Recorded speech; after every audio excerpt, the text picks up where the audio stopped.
Hey guys, Teacher Ana here. Bem-vindos ao canal A Gramática Nem Sempre Explica. E se você gosta de aprender inglês de uma forma mais holística, considere se inscrever no canal e deixar o seu like nesse vídeo, ok? Bom, nós vamos abordar hoje o assunto verbos auxiliares. E o verbo auxiliar que nós vamos ver hoje é o verbo auxiliar do presente.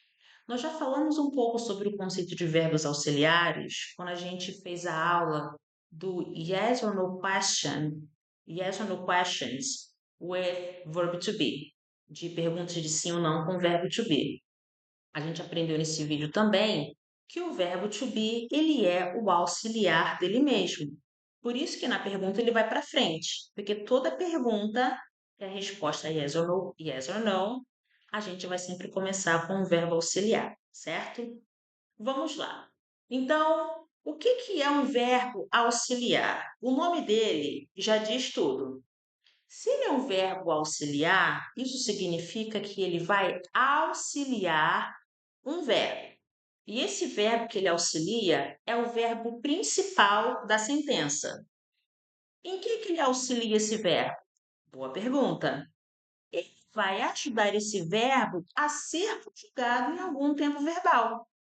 Então você pode pensar, então, cada tempo verbal tem o seu próprio verbo auxiliar? Yes, acertou. Cada tempo verbal vai ter o seu próprio verbo auxiliar. Só que a gente aprendeu que o verbo to be é o auxiliar dele mesmo, correto? Vamos lá. Então agora a gente vai sair um pouco da caixinha de verbo to be.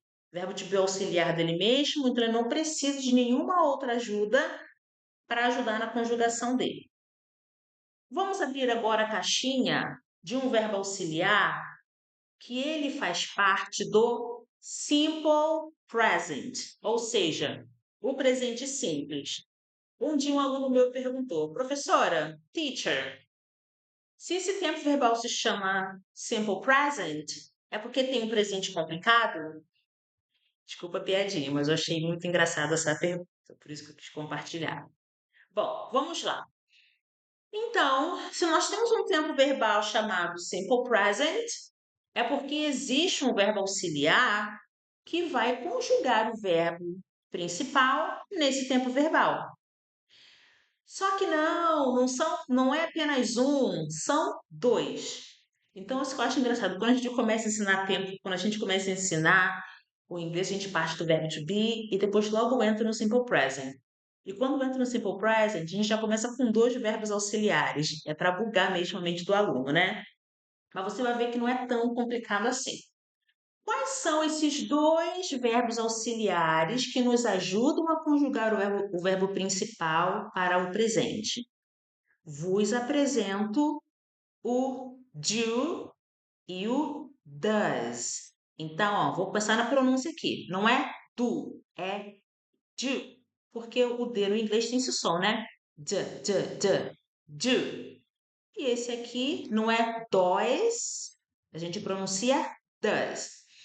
Você pode falar, mas para que eu tenho dois verbos auxiliares do presente? Porque um tem a rixa com o outro. É como se fosse dois grupinhos que não se dão bem. Do, ele só se dá bem com o I, you, we, they. Então, eu só posso usar o do quando eu estou falando desses seguintes sujeitos aqui. I, you, we, they. Já quando eu estou falando da terceira pessoa, quem são os sujeitos da terceira pessoa? He, she, it. Aí eu uso does. Então, cada grupo vai ter o seu próprio verbo auxiliar, que fazem basicamente a mesma coisa, auxiliam o verbo no presente. Vamos lá. Então, aqui eu tenho duas perguntas como exemplo. Eu fiz questão de trazer esses verbos have e o verbo like, que durante a explicação vocês vão entender por quê. Então, vamos lá. Isso aqui é uma yes or no question. Por quê? Começou com o verbo auxiliar, tanto esse lado aqui do do, quanto esse lado aqui do does.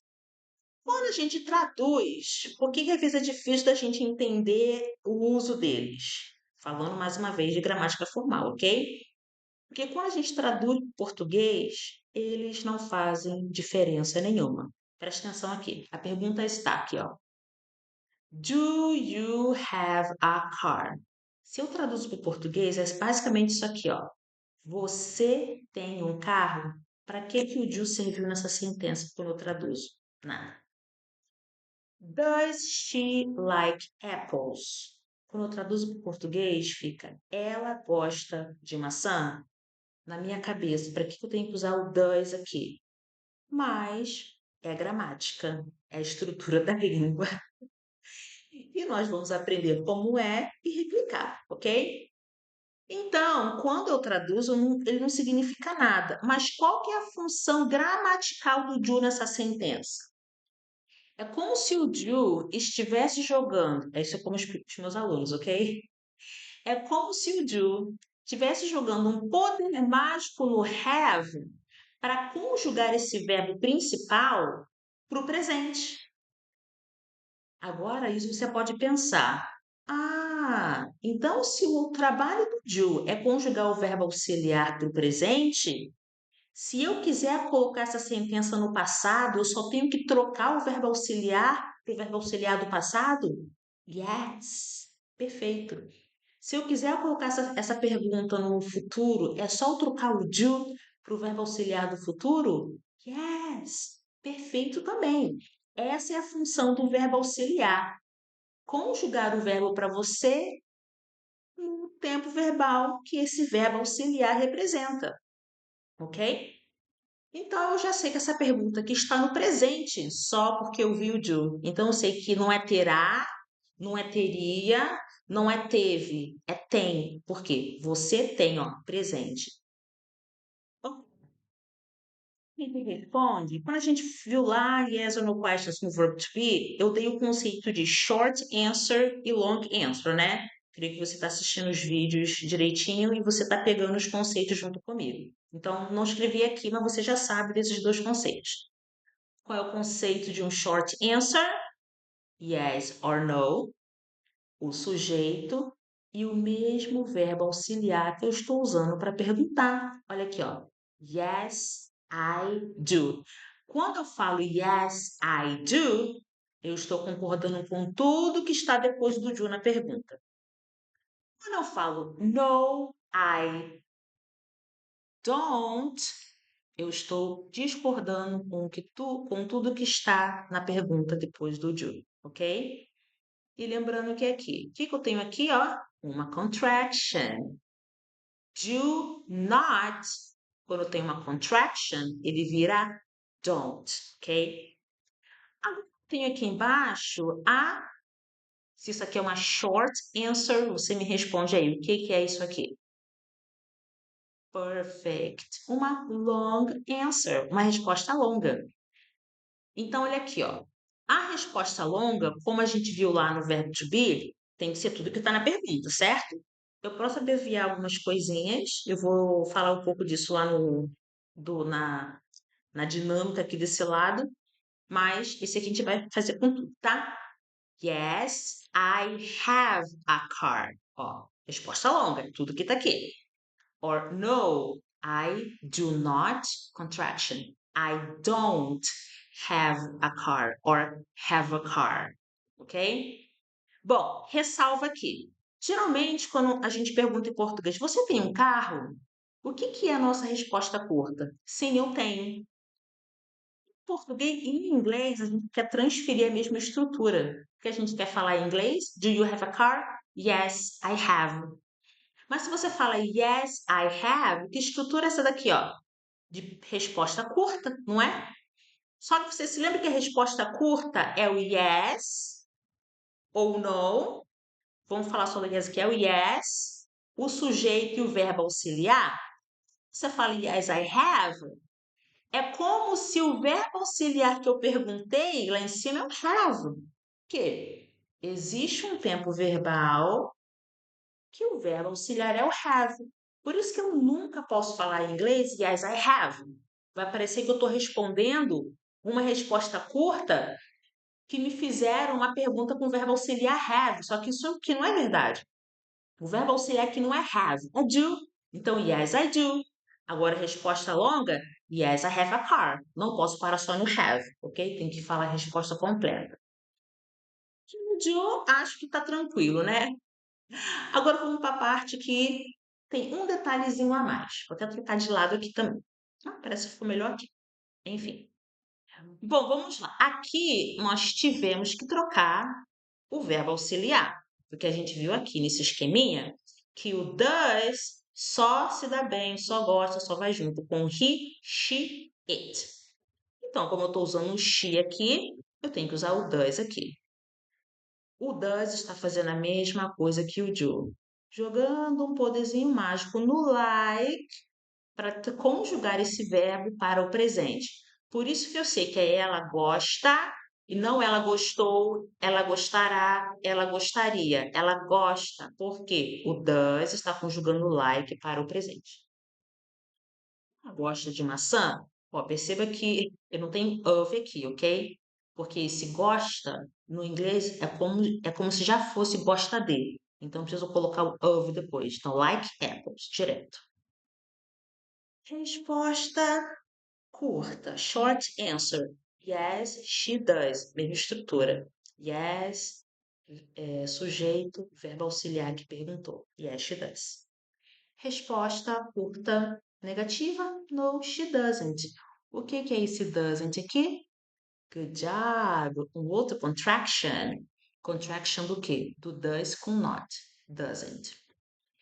A resposta longa, afirmativa, alguma coisa aconteceu de diferente aqui, ó. Yes, she likes apples. Tá vendo que aqui tá like e aqui tá likes? O que será que aconteceu? Mas antes de falar no que aconteceu, vamos pensar aqui, ó. Mesma coisa. Geralmente em português, quando alguém pergunta, ela gosta de maçãs? Ou ela gosta de maçã? O que que a gente fala? Sim, ela gosta. Daí no inglês a gente quer falar a mesma coisa. Yes, she likes. Não posso fazer isso. Por quê? Se a resposta é curta, a gente já sabe que eu tenho que terminar com o verbo auxiliar. Yes, she does. Então, se eu quero falar o verbo principal, quero falar ela comprida, se eu quiser usar o like, eu tenho que falar a sentença inteira.